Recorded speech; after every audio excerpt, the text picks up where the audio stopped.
साधारण मनुष्य नहीं हो सकते। कौन हो? कौन हो तुम?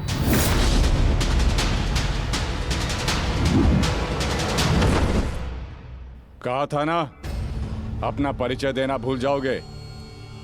अब सुनो मेरा परिचय। मैं हूं बर्बरीक, घटोत्कच पुत्र बर्बरीक।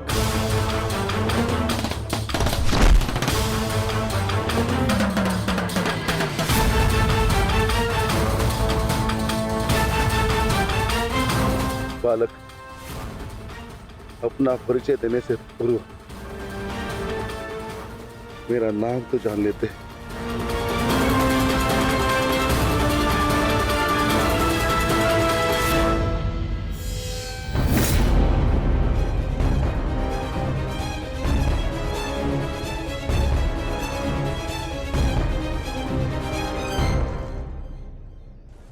क्षमा चाहता हूँ माता, परंतु एक बात जानना चाहता हूँ। ऐसा क्या है उस कर्ण में जो वो कर सकता है और वही सब उससे अधिक कुशलता से मैं कर सकता हूँ? अवश्य पार्थ, अवश्य तुम कर सकते हो, परंतु कर सकने में और कर लेने में बड़ा अंतर होता है पार्थ। अर्थात?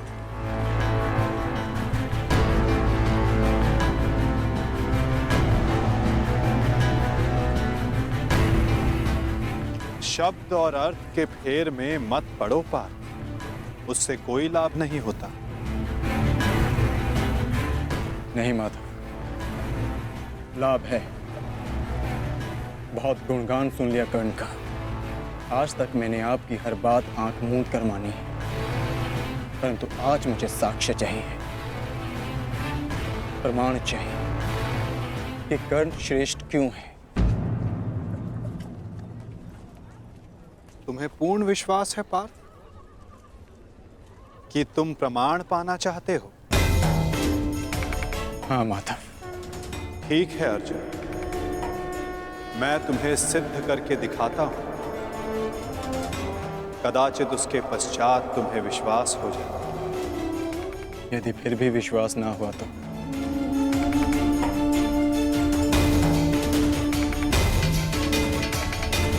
मैं वचन देता हूं पार्थ, कर्ण की प्रशंसा तो दूर, तुम्हारे समक्ष उसका नाम तक नहीं लूंगा।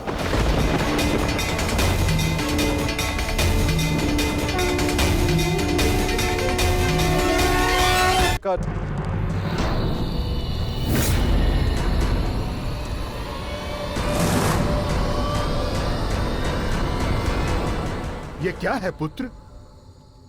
अब कौन सी समस्या उठा लाए अपने कंधे पर?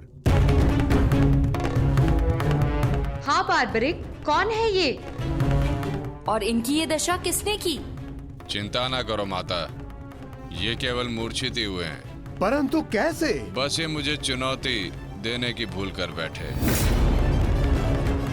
मुख से तो ये मूर्ख नहीं लगते, पर कार्य मूर्खों वाला कर बैठे।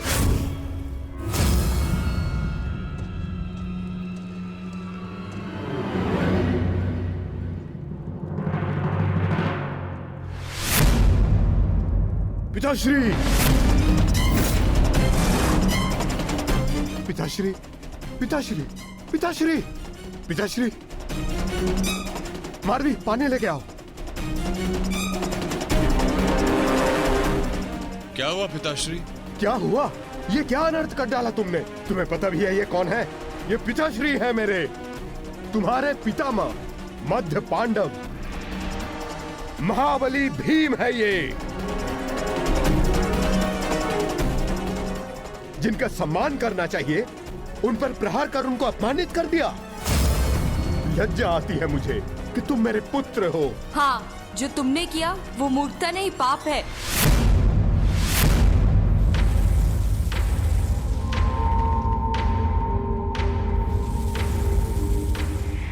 रुको।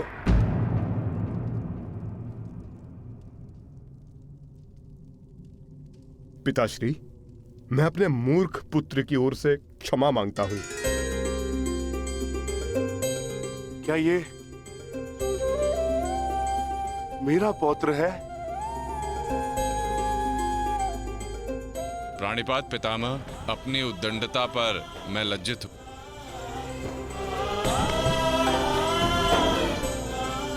और मैं गर्वित हूं कि तुम मेरे पौत्र हो।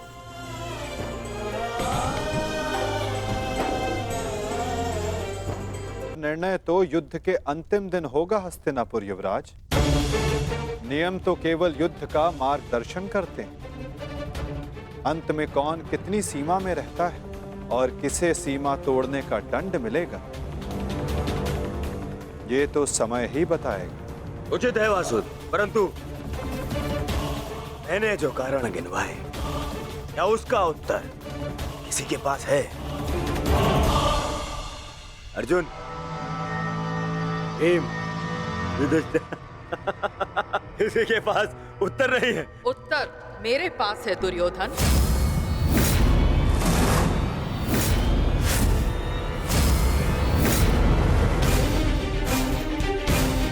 मैं नया जन्म लेके आऊंगी भीष्म, तुमसे प्रतिशोध पूर्ण करने।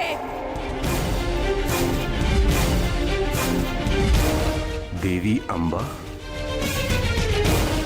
प्रतीत होता है गांधारी नंदन युद्ध को भी युद्ध समझ बैठे हैं। युद्ध के पासे भले ही किसी एक के संकेत पे पड़ते हो, परंतु युद्ध के पासे कभी भी पलट सकते हैं। उत्तम विचार द्रुपद नंदिनी, परंतु एक बात समझ में नहीं आई। आप यहाँ क्या कर रही हैं? यहाँ युद्ध के नियम बन रहे हैं, आभूषण नहीं। मेरे आभूषण मेरे अस्त्र है गांधार नरेश।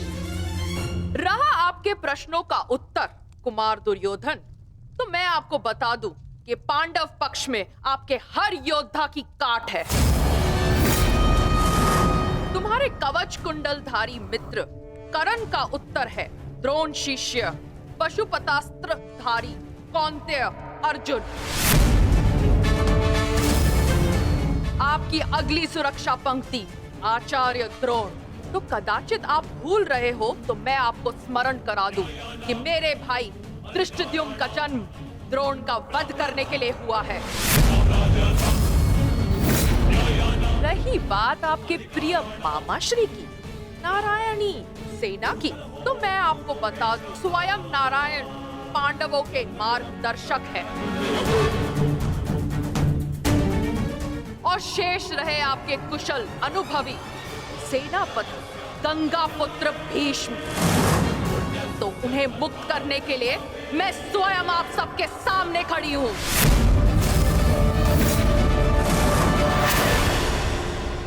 महाबली भीष्म को संसार भीषण से भीषण अपनी प्रतिज्ञा से जानते हैं, तो उन्हें यह प्रतिज्ञा भी निभानी होगी कि वो मेरे सामने शस्त्र नहीं उठाएंगे।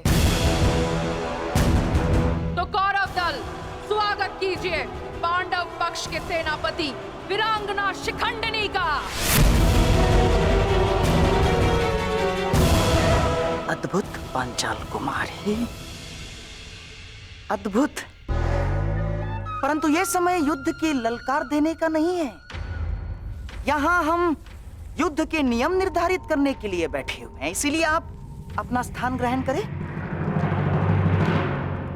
तो अब बिना किसी विलंब के युद्ध के नियम निर्धारित करने के लिए चर्चा की जाए। जैसे कि कुरुकुल की रीति रही है कि सदैव सबको समान अवसर दिया जाए, इसीलिए युद्ध के नियम निर्धारित करने के लिए भी हम कौरवों की तरफ से सभी उपस्थित महायोद्धाओं को नियमों का सुझाव देने का समान अवसर दिया जाएगा।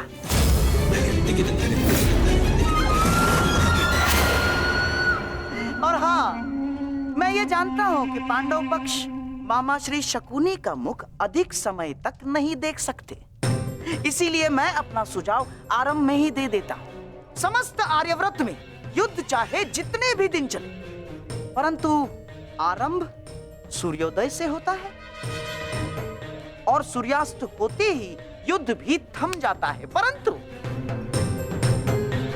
परंतु इस बार नियम में एक छोटा सा परिवर्तन होगा। सूर्यास्त के पश्चात भी युद्ध पर विराम नहीं लगेगा। तब तक, जब तक अंधकार इतना सघन न हो जाए कि योद्धाओं को मशाल के प्रकाश में भी कुछ दिखाई न दे।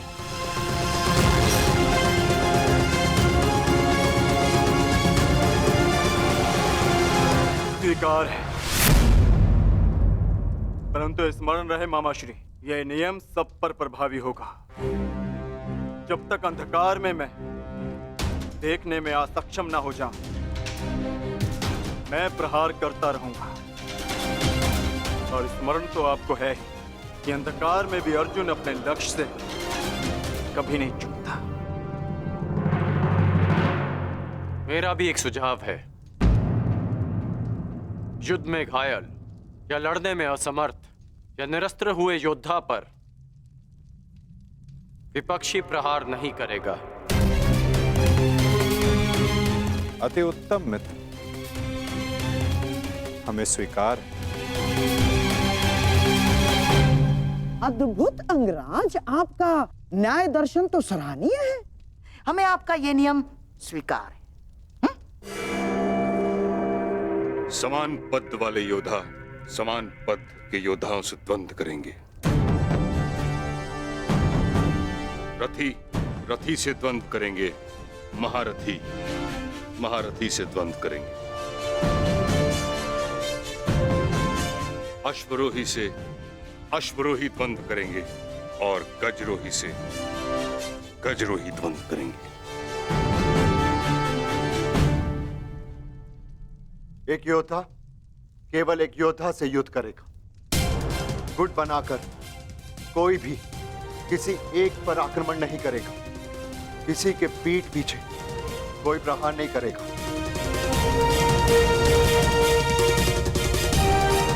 यदि विपक्षी ने पहले छल किया तो क्या प्रतिपक्षी को उसका उत्तर देने का अधिकार है?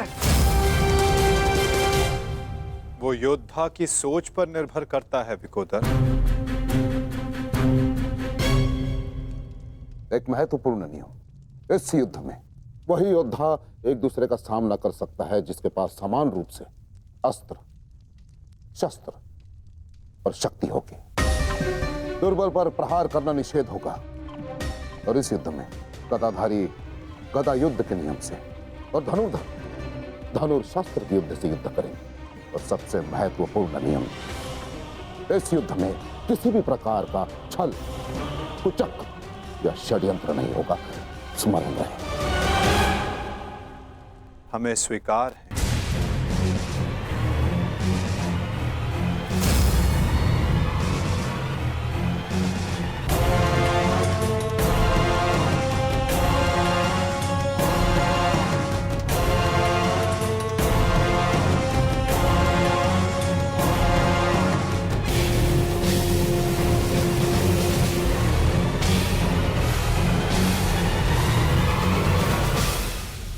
के सारे नियम निर्धारित हो चुके हैं, परंतु अभी भी पांडव पक्ष से मुझे एक छोटी सी समस्या है। युद्ध के सारे नियम निर्धारित हो चुके हैं, परंतु अभी भी पांडव पक्ष से मुझे एक छोटी सी समस्या है। कैसी समस्या गंधारराज?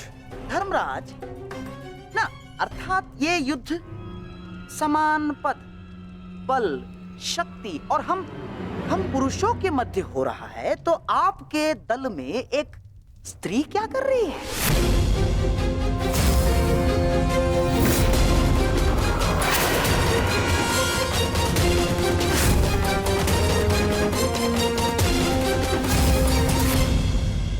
ना, पुरुषों के युद्ध में एक स्त्री का भाग लेना युद्ध के नियमों के विपरीत है धर्मराज। ये नियम आप जैसे द्रुत पुरुषों ने बनाए हैं, जो स्त्री को तुच्छ मानते हैं, केवल वस्तु मानते हैं। शिव शिव शिव शिव शिव शिव शिव शिव, ये क्या कह रही हैं आप? ये नियम तो स्वयं महादेव ने बनाए हैं। महादेव, आपको स्मरण है ना, जब देवी पार्वती ने असुरों का नाश करने के लिए माता काली का रूप धारण किया था, तो स्वयं महादेव ने भी उन्हें रोकने के लिए अपने बल का प्रयोग नहीं किया ना, अपितु वो स्वयं माता काली के समक्ष नतमस्तक हो गए। जब स्वयं ईश्वर इस नियम का पालन कर सकते हैं, तो हम तो केवल साधारण मनुष्य हैं। कोई भी पुरुष योद्धा एक स्त्री पर आक्रमण नहीं करेगा, यही युद्ध के आधारभूत नियमों में से एक है। और यदि ऐसे में यानी एक स्त्री को पांडव दल का सेनापति पद दिया जाता है, तो कौरव, बेचारे कौरव तो बिना युद्ध लड़े ही हार जाएंगे। क्या ये अधर्म नहीं है? बताइए। अपने सेनापति के प्राण बचाने के लिए और कोई मार्ग नहीं सूझा आप लोगों को? योद्धा सिर्फ योद्धा होता है, स्त्री या पुरुष नहीं। स्मरण है मां पार्वती, जिन्होंने काली का रूप धारण करके कितने असुरों का वध किया था। हम असुर नहीं है, हम साधारण मनुष्य हैं, मनुष्य, सभ्य मनुष्य। और सभ्य मनुष्य नियमों का पालन करता है। आप सेनापति पद छोड़ दे, यही धर्म है, क्यों धर्मराज?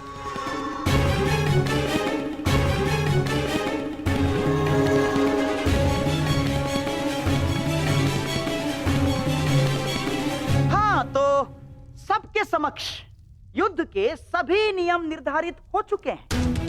हाँ, परंतु अभी भी किसी के मन में शंका कुशंका हो तो यहाँ अपने विचार प्रकट कर सकते हैं।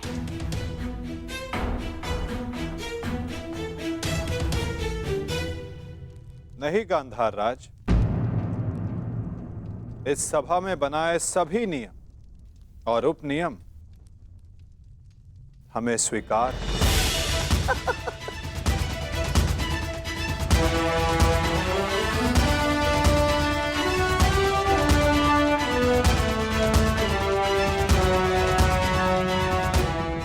प्रणिपात। प्रणिपात।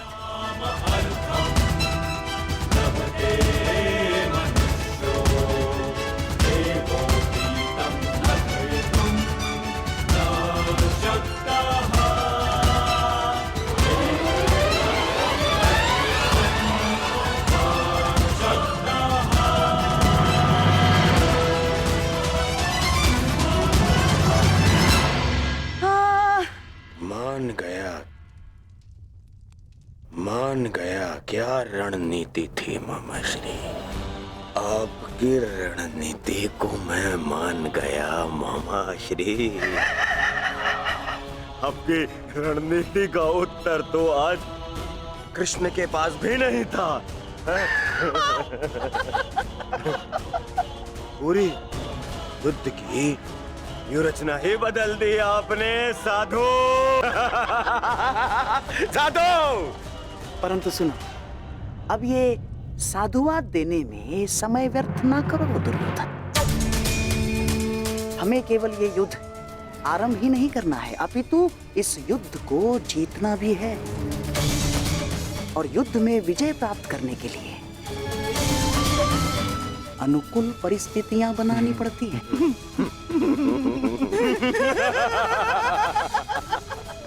बहुत चतुर बन रहे थे ये पांडव, बहुत चतुर।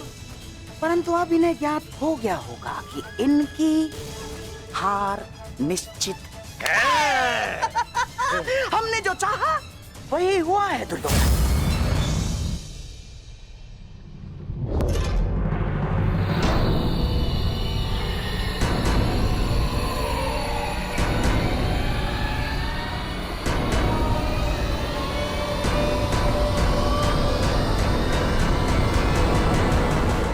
दीना अपनी कायरता, गंगा पुत्र।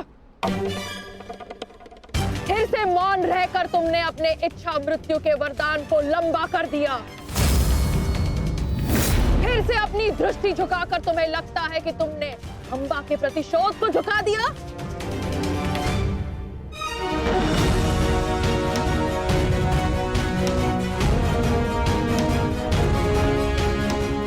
आज सिद्ध कर दिया तुमने कि जब अपने प्राणों का प्रश्न आएगा तो गंगा का बेटा भी अधर्म का मार्ग चुन सकता है। ये आशा तो माँ गंगा को भी आपसे ना होगी। ना मैंने नियम बनाए हैं, ना मैं कायर हूं और ना ही अधर्म के मार्ग पर। मैंने तुम्हें वचन दिया था अम्बा देवी कि जिस समय मेरे जीवन का कोई उद्देश्य शेष नहीं रहेगा, मैं तुम्हें वो शक्ति प्रदान करूंगा कि तुम मेरे इस जीवन का अंत कर सको। अब वो समय आ गया है। तुम्हें कदाचित विश्वास न हो, परंतु मुझे आशा है कि कुरुक्षेत्र में तुम मुझे मेरे भार से मुक्ति दिला दो। वरदान से मुक्ति जो मेरे लिए श्राप बन गया है, उस मौन से मुक्ति जो पाप बन गया है। भीष्म, मेरे अंदर कोई आशाएं शेष नहीं। यदि शेष है तो केवल इस युद्ध का शाप। आपको इतना व्यथित देखकर बड़ी शांति मिली गंगा पुत्र। दाचित, आपको अब अनुभव हो गया है कि कैसा प्रतीत होता है जब मनुष्य के जीवन में कोई आशा, कोई उत्साह न रहे। स्मरण है भीष्म, यही मेरे जीवन के साथ किया आपने। एक वचन के लिए मेरा पूरा जीवन भस्म कर दिया। परंतु एक बात स्मरण रखना, इतनी सरलता से मैं अपने शत्रु को मुक्त नहीं होने दूंगी। मेरी प्रतीक्षा करोगे तुम गंगा पुत्र कि मैं कब तुम्हें मुक्त करूं। हर पल एक जन्म के समान होगा और प्रतीक्षा का आरंभ होता है अब।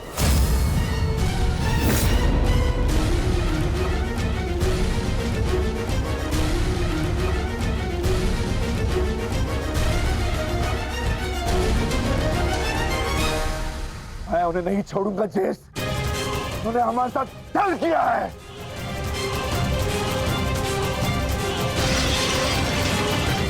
दादा भीम, शांत हो जाइए। ठहरो भीम, ये मेरा आदेश है।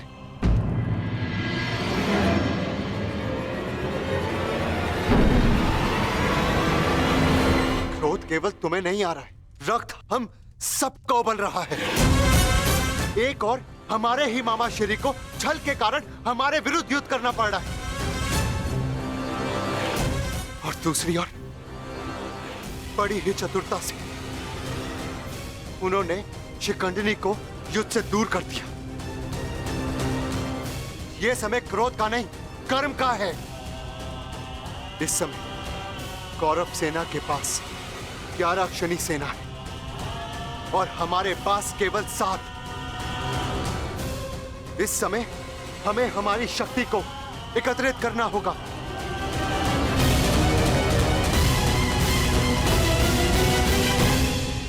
वासुदेव, क्या हम कभी भी कौरवों से न्याय की आशा नहीं रख सकते? गांधार राज और दुर्योधन से तो हम न्याय की आशा नहीं रख सकते, परंतु अंगराज कर्ण से, दानवीर कर्ण से आशा अवश्य की जा सकती है।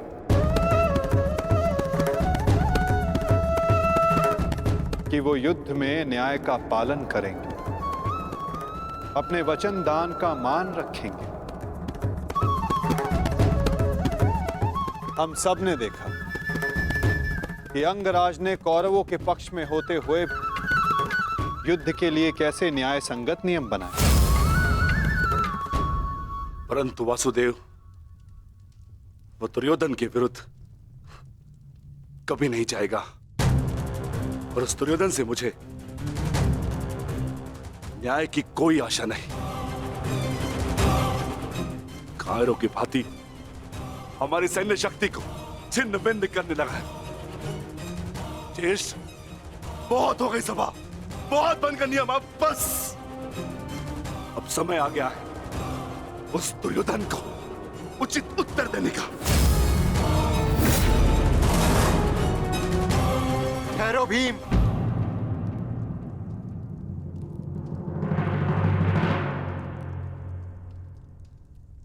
युद्ध का समय अभी नहीं हुआ है अनुज। ज्येष्ठ, मैं तो केवल आपकी आज्ञा का पालन करने जा रहा हूं। आपने तो कहा था ना कि इस समय अपनी शक्ति एकत्रित करने का है, तो बस मैं वही करने जा रहा हूं। मैं अपने पूरे परिवार को इस महायुद्ध में सम्मिलित करने जा रहा हूं। मैं अपने पुत्र महाकाय घटोत्कच और उसके साथी राक्षसों वीरों को अपनी सेना में सम्मिलित करने जा रहा हूं।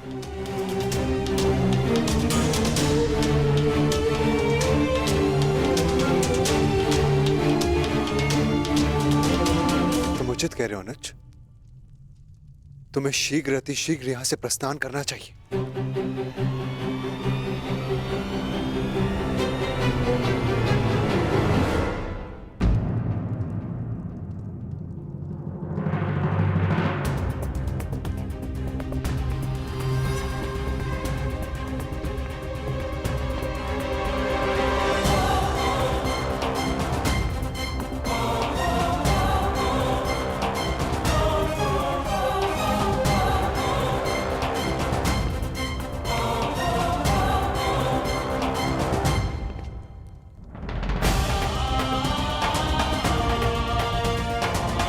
मुझे आज्ञा दीजिए ज्येष्ठ,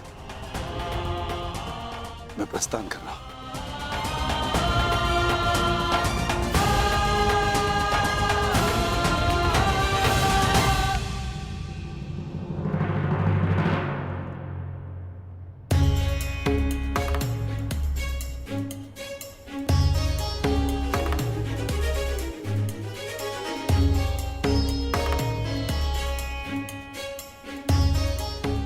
प्रणिपात वासुदेव। मैं अपने पुत्र को लेने जा रहा हूं, आशीष दीजिए।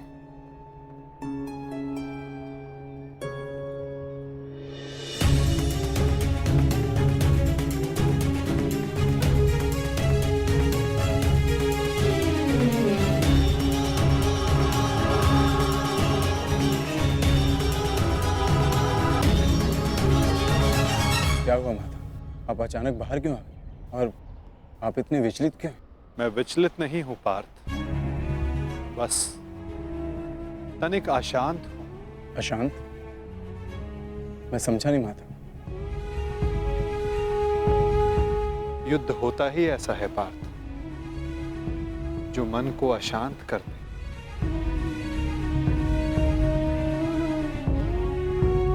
समय एक बहती धारा के समान होता है पार्थ। धारा का स्वर हमारे मन को आनंदित करता है, परंतु ये आवश्यक नहीं कि उस धारा का स्वर सदैव हमारे मन को आनंदित ही करे, उसे विचलित ना करे। फिर ये विचलन क्यों माता?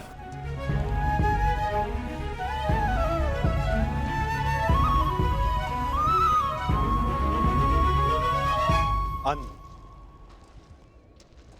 सागर में जब तरंग उठती है तो वो उत्साह से भरी होती है पार्थ, और जब वही तरंग गिरकर अपना अस्तित्व खो बैठती है तब मन विचलित हो जाता है कि कदाचित वो तरंग और ऊंचा जा सकती थी, कदाचित उसका प्रारब्ध कुछ और हो सकता था। परंतु तरंग का प्रारब्ध ही उठना और गिर जाना है माता, है ना? तो फिर इसमें अशांत और विचलित होने की क्या बात है? तुमने सही कहा पार्थ, मुझे विचलित नहीं होना चाहिए, परंतु तुम बताओ कि तुम्हारा मन इतना अशांत क्यों है, इतना विचलित क्यों है? ऐसा कौन सा भाव है जो तुम्हें कष्ट दे रहा है? बोलो पार्थ। दानवीर कर्ण से आशा अवश्य की जा सकती है कि वो युद्ध में नियमों का पालन अवश्य करेंगे।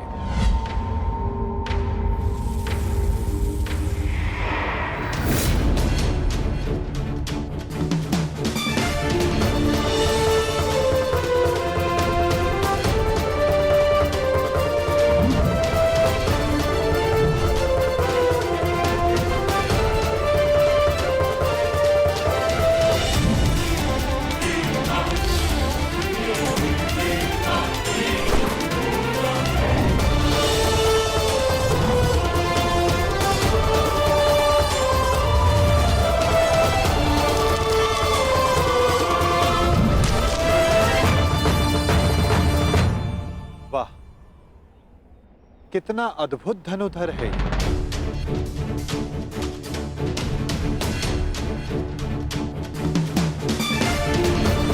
वासुदेव आप प्रणिपात। ये मेरा सौभाग्य है कि मैं आपसे टकराया।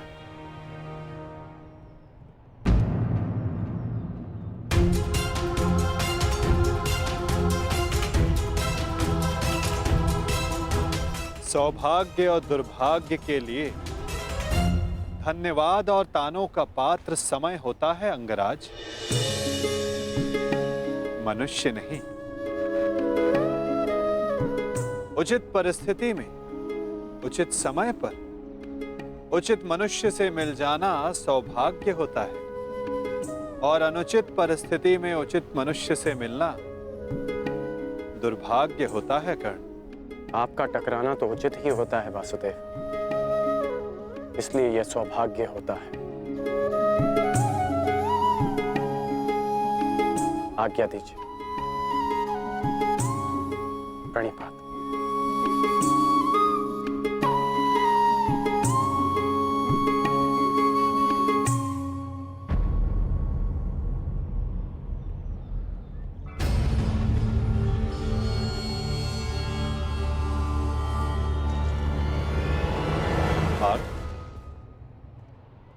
इसके शब्दों की भांति इसके बाण भी कितने अमोघ हैं ना।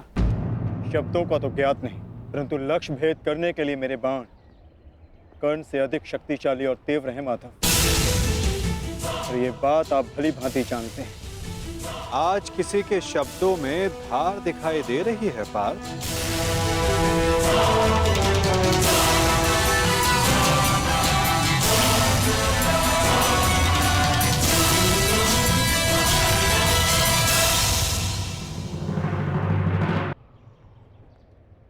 इसके शब्दों की भांति इसके बाण भी कितने अमोघ हैं ना। शब्दों का तो ज्ञात नहीं, परंतु लक्ष्य भेद करने के लिए मेरे बाण कर्ण से अधिक शक्तिशाली और तीव्र हैं माधव, और ये बात आप भली भांति जानते हैं। आज किसी के शब्दों में धार दिखाई दे रही है पार्थ।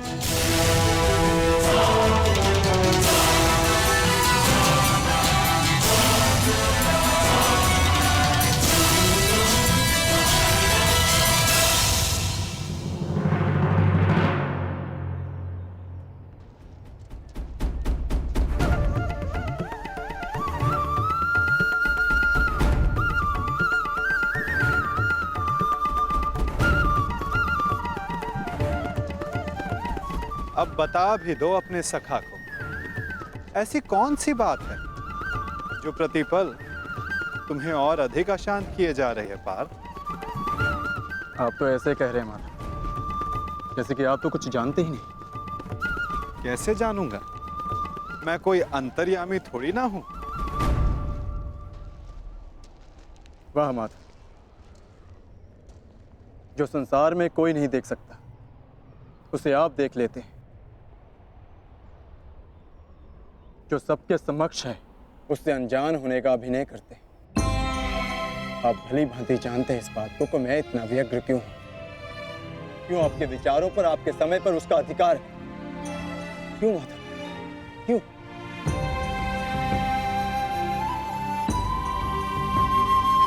प्रशंसा उसकी की जाती है पार्थ जो प्रशंसा के योग्य होता है।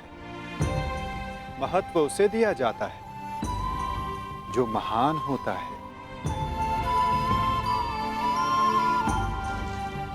और समय उसे दिया जाता है जो स्वयं समय को परिवर्तित करने की शक्ति रखता हो।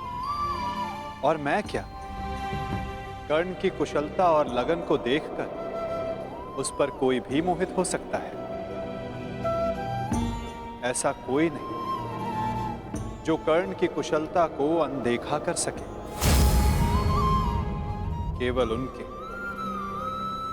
जो उसके प्रति ईर्ष्या रखते हैं। बस माधव, रुक जाइए।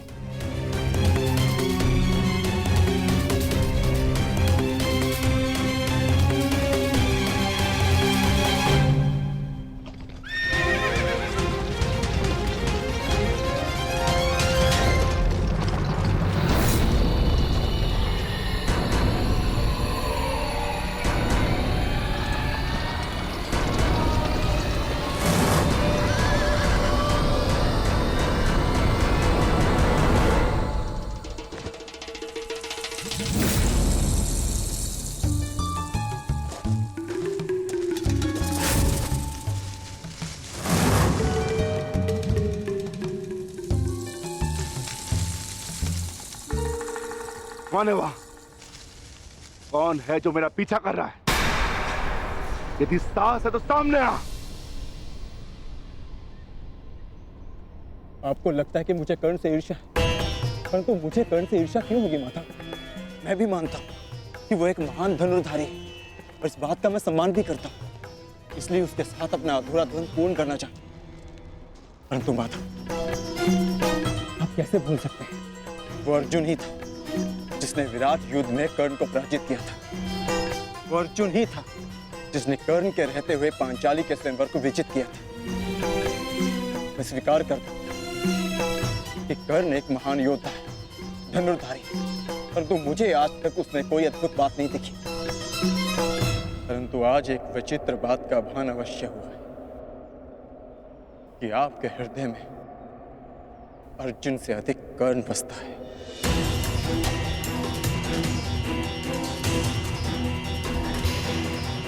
पार्थ, विराट युद्धगह में तुमने नहीं, सूर्यास्त ने उसे परास्त किया था।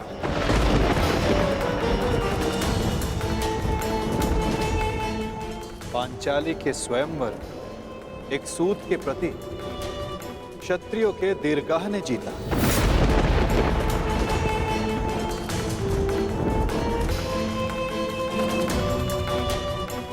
और रही बात मेरे मन में सम्मान की, तो पार्थ, मेरे मन में, मेरे हृदय में जितना सम्मान तुम्हारा है, उतना ही सम्मान अंगराज कर्ण का है। पार्थ,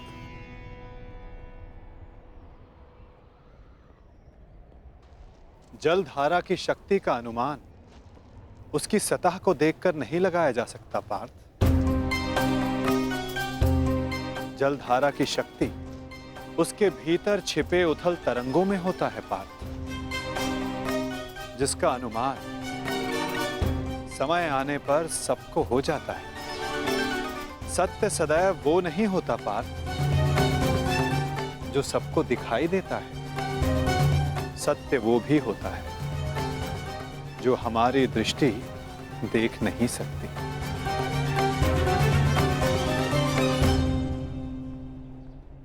और बहुत शीघ्र तुम्हें उसका अनुमान भी हो जाएगा।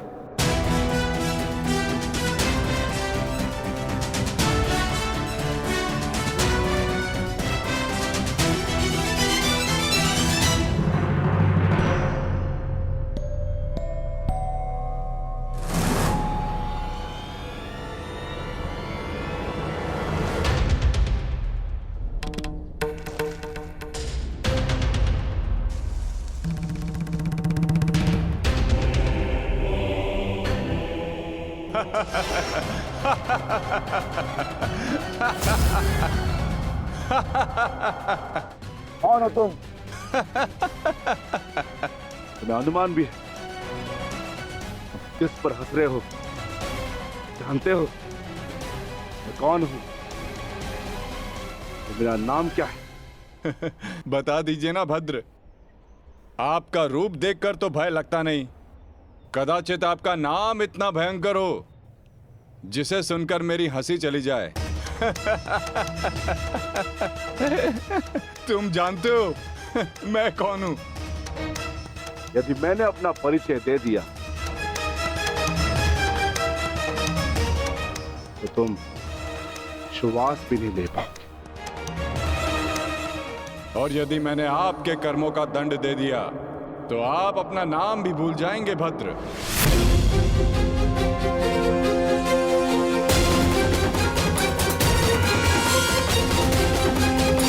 और यदि मैंने आपके कर्मों का दंड दे दिया तो आप अपना नाम भी भूल जाएंगे भद्र।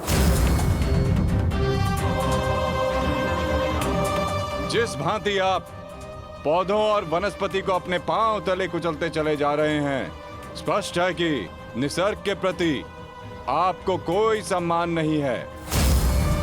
वन से ऐसा व्यवहार केवल दो ही जंतु कर सकते हैं, एक जो मूर्ख हो और दूसरा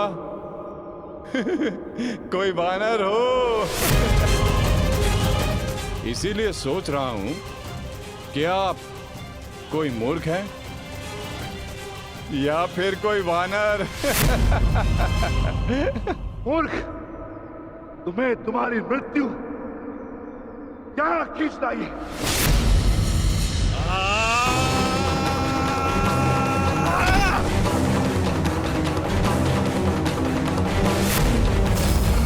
बड़ा चतुर बनता है, तुझे अभी मैं सिखाता हूं कि बड़ों के साथ कैसे व्यवहार करना चाहिए। कुछ भी सीखने के लिए मैं सदा प्रस्तुत हूं भद्र, आगे बढ़िए।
तुम साधारण मनुष्य नहीं हो सकते। कौन हो? कौन हो तुम?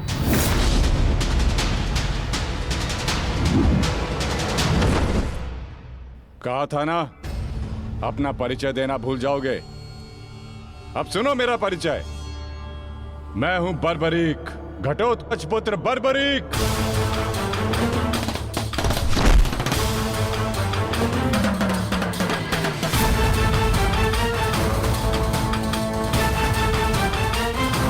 बालक, अपना परिचय देने से पूर्व मेरा नाम तो जान लेते।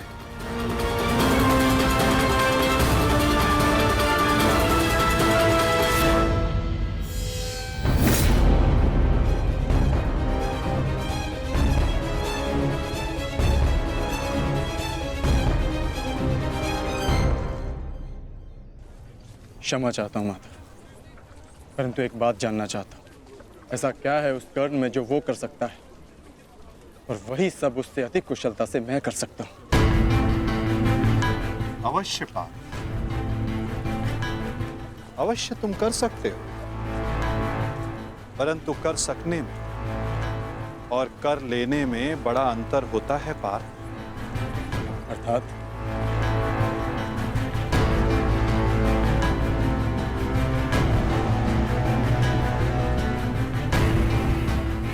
शब्द और अर्थ के फेर में मत पड़ो पार, उससे कोई लाभ नहीं होता। नहीं माधव, लाभ है। बहुत गुणगान सुन लिया कर्ण का। आज तक मैंने आपकी हर बात आंख मूंद कर मानी है, परंतु आज मुझे साक्ष्य चाहिए, प्रमाण चाहिए कि कर्ण श्रेष्ठ क्यों है। तुम्हें पूर्ण विश्वास है पार्थ कि तुम प्रमाण पाना चाहते हो? हाँ माधव। ठीक है अर्जुन, मैं तुम्हें सिद्ध करके दिखाता हूं। कदाचित उसके पश्चात तुम्हें विश्वास हो जाए। यदि फिर भी विश्वास ना हुआ तो?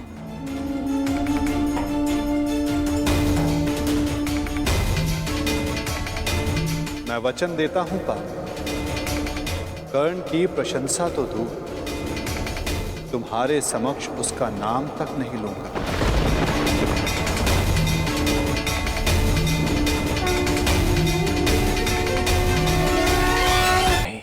कि कर्ण श्रेष्ठ क्यों है? मैं तुम्हें सिद्ध करके दिखाता हूं। कदाचित उसके पश्चात तुम्हें विश्वास हो जाए। यदि फिर भी विश्वास ना हुआ तो? मैं वचन देता हूं पार्थ, कर्ण की प्रशंसा तो दूर, तुम्हारे समक्ष उसका नाम तक नहीं लूंगा। मैं परीक्षा के लिए तैयार हूं।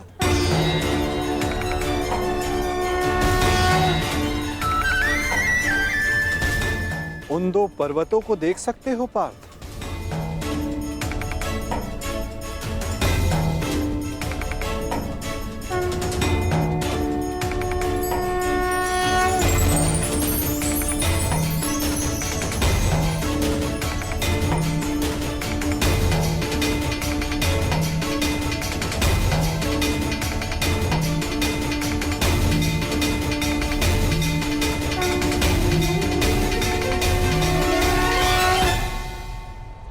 स्वर्ण पर्वत? हाँ पार्थ, अब ये दोनों पर्वत स्वर्ण में परिवर्तित हो चुके हैं।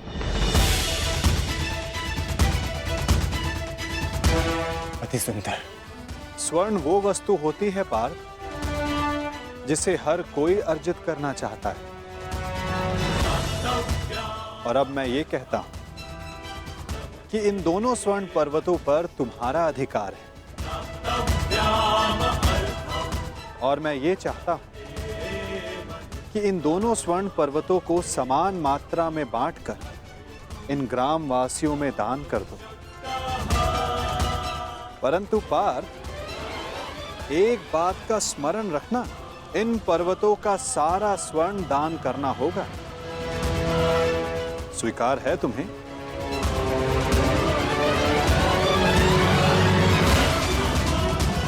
मुझे स्वीकार। आज्ञा दीजिए मां। ग्रामवासियों,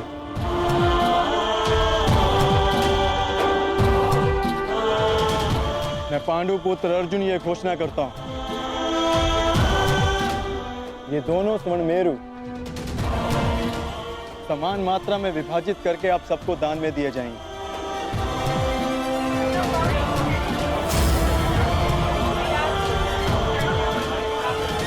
इसलिए आप एक पंक्ति में खड़े हो जाएं और अपना अपना भाग लेकर आगे जाएं और विश्वास रखिए सबको समान मात्रा में स्वर्ण मिलेगा। पांडु पुत्र अर्जुन के, पांडु पुत्र अर्जुन के, पांडु पुत्र अर्जुन के, पांडु पुत्र अर्जुन के।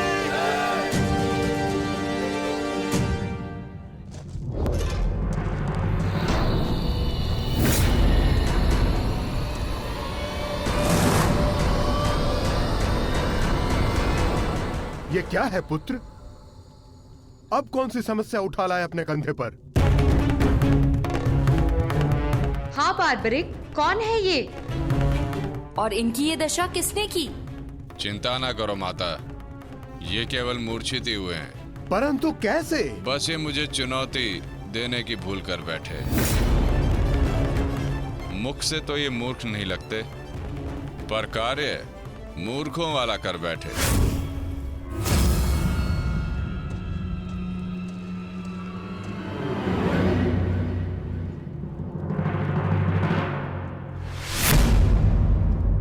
पिताश्री, पिताश्री, पिताश्री, पिताश्री, पिताश्री, मारवी पानी लेके आओ। क्या हुआ पिताश्री? क्या हुआ? ये क्या अनर्थ कर डाला तुमने? तुम्हें पता भी है ये कौन है? ये पिताश्री है मेरे, तुम्हारे पितामह मध्य पांडव महाबली भीम है ये, जिनका सम्मान करना चाहिए उन पर प्रहार कर उनको अपमानित कर दिया। लज्जा आती है मुझे कि तुम मेरे पुत्र हो। हाँ, जो तुमने किया वो मूर्खता नहीं पाप है।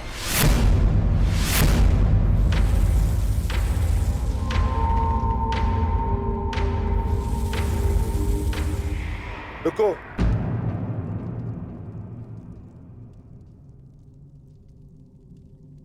पिताश्री, मैं अपने मूर्ख पुत्र की ओर से क्षमा मांगता हूं। क्या ये मेरा पौत्र है? प्राणिपात पितामह, अपनी उद्दंडता पर मैं लज्जित हूं।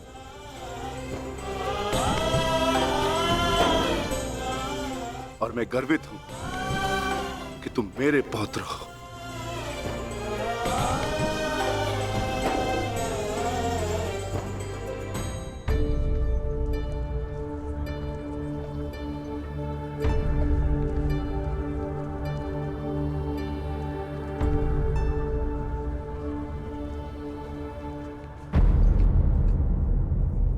जिस भीम को जरासंध भी परास्त नहीं कर पाया, उसे धूल चटाकर बार्बरिक ने यह सिद्ध कर दिया वो कुशल योद्धा है। मैं बहुत प्रसन्न हूं ये जानकर कि तुम्हारी धमनियों में मेरा रक्त बह रहा है। जीते रहो पुत्र। आज बहुत समय के पश्चात तुमसे द्वंद्व करके मुझे बहुत आनंद आ गया। परंतु पिताश्री, आपके यहां आने का प्रयोजन क्या था?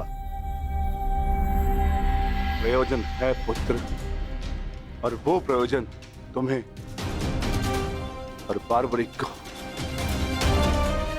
सिद्ध करना होगा। आदेश दीजिए पिताश्री।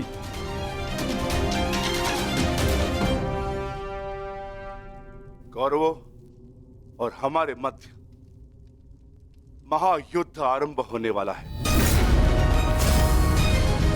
तुम मेरे वंश के वीर हो। हमारे पक्ष को शक्तिशाली बनाने के लिए मुझे इस महायुद्ध में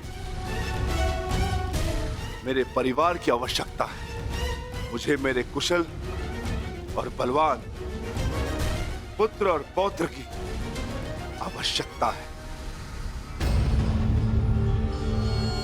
क्या तुम मेरा साथ दोगे? हम आपके आदेश के अनुपालन के लिए प्रस्तुत हैं पितामह। इस युद्ध में आपके लिए प्राण देना हमारे लिए गर्व की बात होगी। मेरा परिवार मेरे साथ है, तो इस महायुद्ध में हमारी विजय निश्चित है।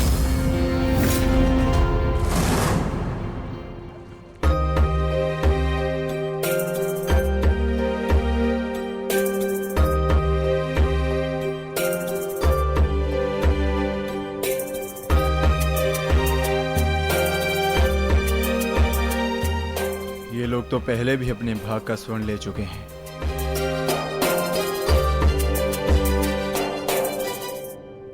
ये लीजिए माते। पुत्र, ये युद्ध संसार के इतिहास का सबसे भीषण युद्ध है। क्या तुम्हें भय नहीं लग रहा? माते, क्या आपको अपने पुत्र पर विश्वास नहीं है? मैं एक योद्धा हूँ और मेरा जन्म एक दैत्य परिवार में हुआ है। युद्ध से भयभीत होना न एक योद्धा का धर्म है और न ही दैत्य का गुण।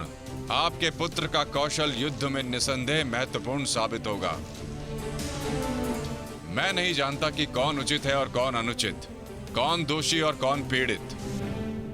मैं युद्ध लड़ूंगा तो केवल न्याय के लिए। अपने रण कौशल, प्रतिभा और साहस से सबको आश्चर्यचकित कर देगा आपका पुत्र। मुझे तुम पर गर्व है पुत्र। मैंने स्वयं को वचन दिया है माते कि युद्ध में मैं निर्बल पक्ष की ओर से ही लड़ूंगा। चलें पुत्र। अवश्य पिताश्री।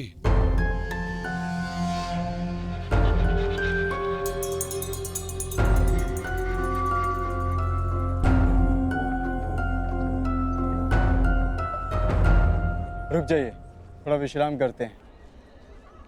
कुछ समय पश्चात पुनः प्रारंभ करें।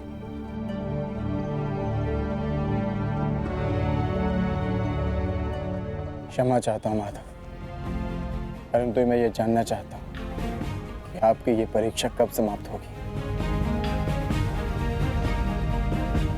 अभी तक तो मैं आधा पर्वत भी नहीं बांध पाया और थकान सा अनुभव कर रहा हूँ। पार्थ, अभी तो तुम्हारी परीक्षा का आरंभ हुआ है और तुम इतना शीघ्र थक गए। थक तो मैं गया ही हूँ माधव, परंतु पराजय स्वीकार नहीं करूंगा। क्षमा चाहता हूँ माधव, परंतु अभी तक मुझे आपकी इस परीक्षा में आपका उद्देश्य समझ नहीं आया। ठीक है पार्थ, मैं तुम्हें अपना उद्देश्य बताता हूँ। इस कहानी का दूसरा कोण तुम्हारे समक्ष लाता हूं। अब तुम्हें स्वर्ण नहीं बांटना है, बस यहां खड़े रहकर जो कुछ भी घटित होगा उसका साक्षी बनना है।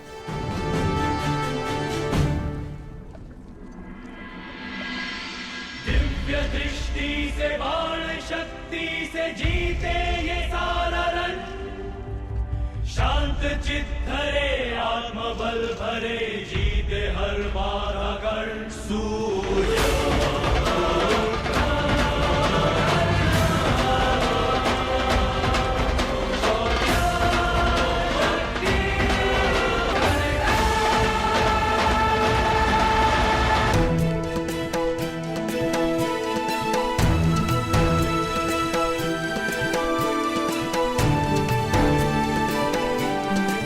प्रणिपात वासुदेव।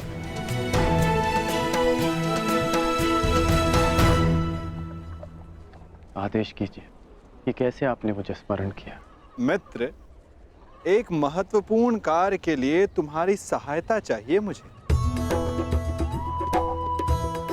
बड़े समय से इस कार्य को पूर्ण कैसे करूं, उसके विषय में सोच रहा था, तो तुम्हारा स्मरण हुआ है और मुझे पूर्ण विश्वास है कि तुम्हारे अतिरिक्त इस कार्य को और अधिक उत्कृष्टता से कोई नहीं कर सकता।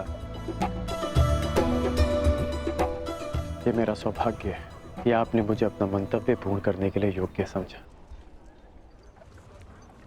वो दो स्वर्ण पर्वत देख सकते हो मित्र।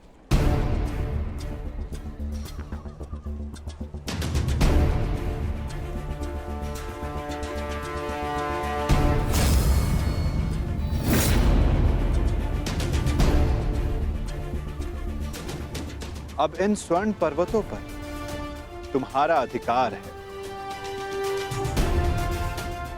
और मैं चाहता हूं कि इन स्वर्ण पर्वतों को तुम समान मात्रा में बांटकर इन ग्राम वासियों में दान कर दो। परंतु एक बात का स्मरण रखना मित्र, इन दोनों स्वर्ण पर्वतों का सारा स्वर्ण दान करना होगा। जो आदेश वासुदेव।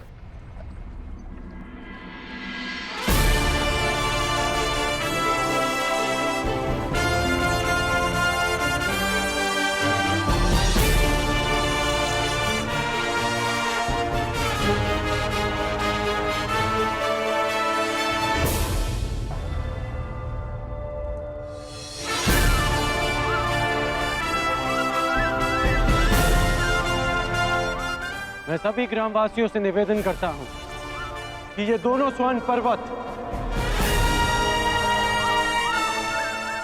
अब आपके अधीन है। आप सब जाकर इस सारे स्वर्ण को आपस में समान भाग में बांट लें।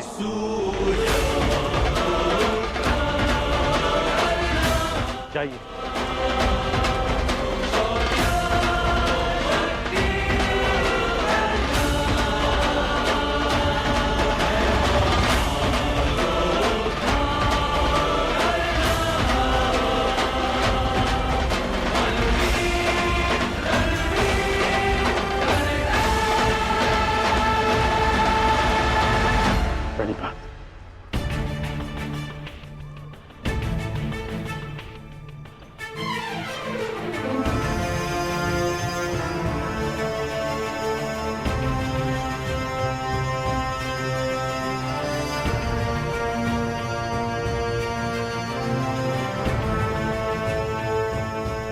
तुम्हें ये स्वर्ण इन ग्रामवासियों में बांटना था, परंतु तुम भी इन ग्रामवासियों की भांति ही स्वर्ण के प्रति आकर्षित हुए।